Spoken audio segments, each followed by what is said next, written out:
Assalamualaikum warahmatullahi wabarakatuh. Perkenalkan, nama saya Anissa Rohanifah dengan NIM K43180111. Di sini saya akan menjelaskan mengenai perkembangan Androecium spesies Nepenthes gracilis Cort atau biasa disebut sebagai kantong semar.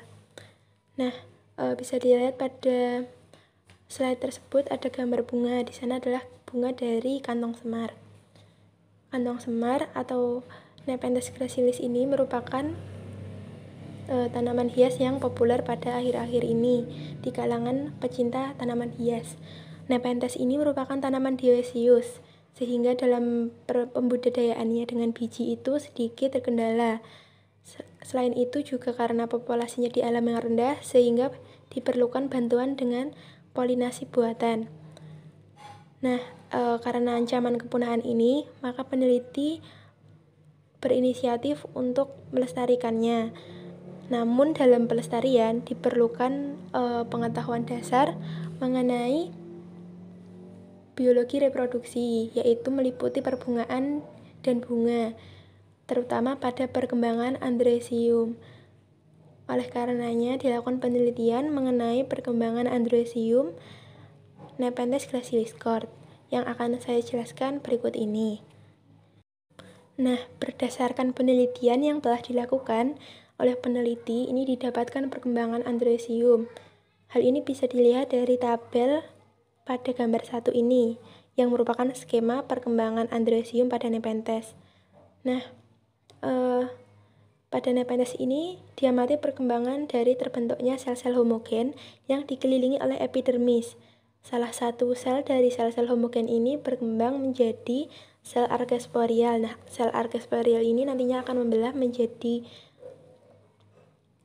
dua, yaitu secara periklinal, yaitu ke arah luar menghasilkan sel parietal dan ke arah dalam menghasilkan sel sporogen.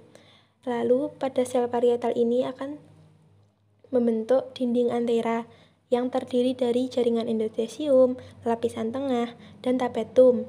Lalu pada sel sporogen ini akan berkembang menjadi sel induk mikrospora yang akan berkembang lagi menjadi sel mikrospora diat yang berkembang secara simultan, lalu berkembang menjadi mikrospora tetrat yang akan berkembang membentuk polen tetrat dan siap untuk dilepaskan.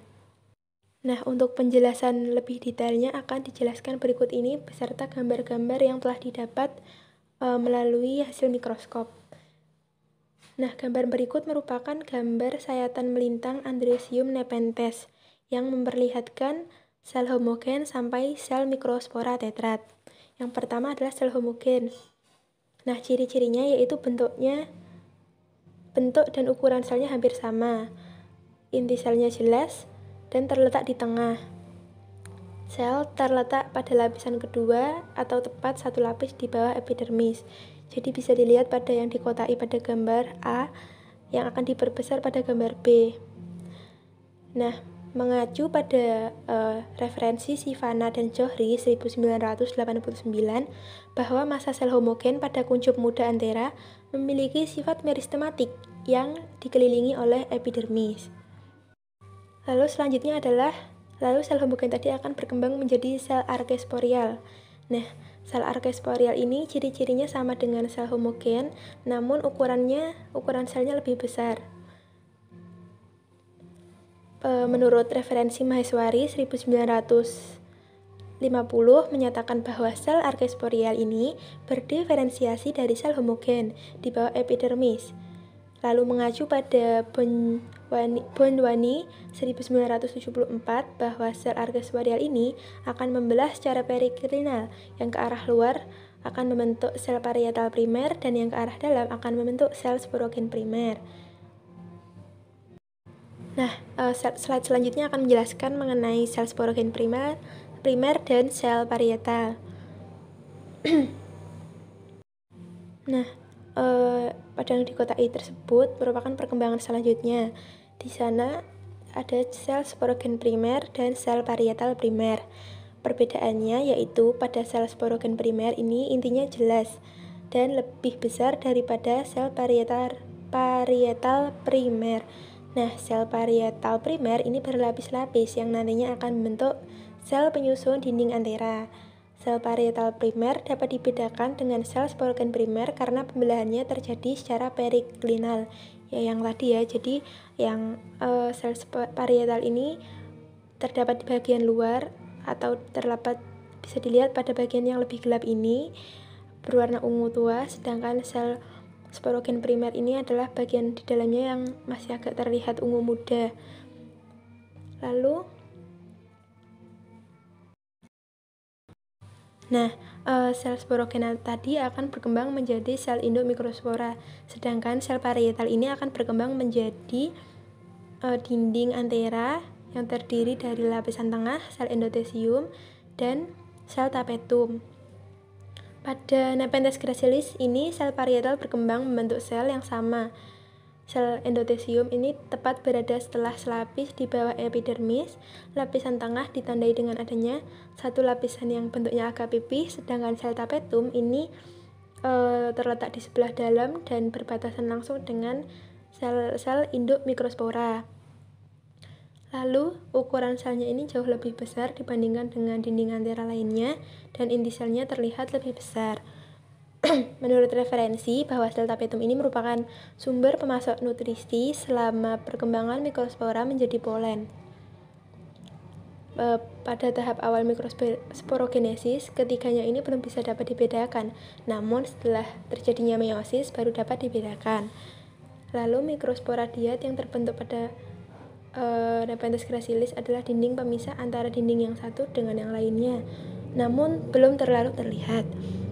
Jadi sel induk mikrospora ini akan berkembang menjadi mikrospora diat yang pemisah dinding intinya itu belum terlalu terlihat karena pada meiosis 1 pada Nepenthes ini berlangsung secara simultan, yaitu artinya hasil dari meiosis 1 ini tidak terbentuk dinding pemisah antar sel.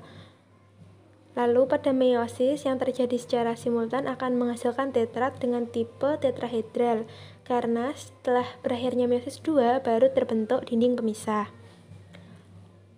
Lalu sel-sel induk mikrospora ini terdiri dari 2 sel yang membelah lagi membentuk 4 sel mikrospora tetrat, di mana tetrat yang terbentuk yaitu tipe tetrahedral. Bisa dilihat pada gambar 2i dan 2j. Nah, pada gambar ini merupakan perkembangan terakhir, yaitu mikrospora akan melepaskan diri dari tetrat dan menjadi mikrospora soliter yang disebut dengan polen. Pada mikrospora soliter ini dapat diketahui pada tapetum and gracilis ini tipe tapetumnya adalah tipe sekresi, yaitu sisa tapetum masih dapat ditemukan. Jadi kurang jelas ya pada gambar di mana letak tapetum, di mana letak sel endotesium. Saya sudah mencari di beberapa referensi, tapi memang belum bisa didapatkan karena penelitian mengenai Nepenthes gracilis ini yang terbatas dan baru beberapa referensi saja. Bentuk tipe polennya adalah tipe tetrahedral. Bisa dilihat pada di sini adalah kumpulan polen dari bunga-bunga, dan yang merupakan polen dari Nepenthes gracilis ini adalah yang ditunjuk anak panah atau nomor 5. Bisa dilihat merupakan bentuknya seperti itu. Jadi kesimpulannya adalah perkembangan androsium pada Nepenthes gracilis ini relatif sama dengan tumbuhan diketi lainnya. Namun perlu dilakukan lagi penelitian agar dalam pelestarian Nepenthes gracilis ini dapat dilakukan secara maksimal sehingga spesies ini tidak punah. Sekian presentasi yang dapat saya sampaikan, kurang lebihnya mohon maaf. Terima kasih, semoga bisa bermanfaat. Wassalamualaikum warahmatullahi wabarakatuh.